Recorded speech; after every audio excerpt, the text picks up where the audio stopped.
Weinsberg on tullut ryminällä Suomen matkailuajoneuvomarkkinoille, koska tuote on edullinen ja laadukas. Tässä meillä on Weinsberg Silverstar. Silverstar on suunniteltu juuri meille suomalaisille.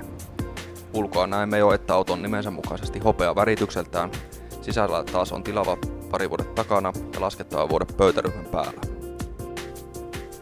Silverstarissa on siis kiinteät vuotteet 4 hengelle.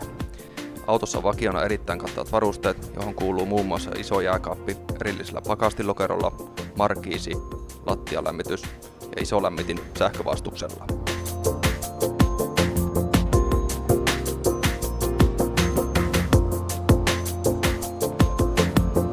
Myös pienempään luokkaan on tullut alle 6 metrin auto. Mallimerkintä on TI 550 MH. Takaosasta löytyy tilava, keittiö ja kylpyhuone. Tässä autossa on myös pöytäryhmän päällä alas laskettava vuode.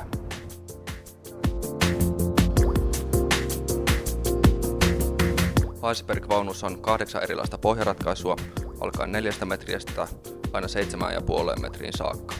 Tästä löytyy varmasti jokaiselle mieleinen malli. Weinsbergin vaunut ovat saaneet täysin uuden ulko- ja sisäilmeen. Reilu oleskeluryhmä, toimiva keittiö ja laadukas kokonaisuus. Sisällä on otettu mallia tekstiileissä ja kaapistoissa autojen puolelta ja ne ovat yhtenäiset. Vaunun ulkopuolella suurin muutos on tapahtunut uuden keulan myötä, jossa on suurempi kaasupullokotelo. Myös ulkografiikka on modernimpi.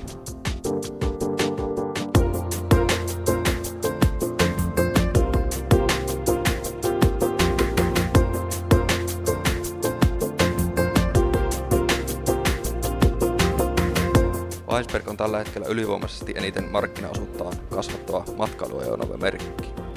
Tämä antaa meille potkua. Haluamme panostaa kaikkemme myös jatkossa, jotta lomastamme tulisi täydellinen.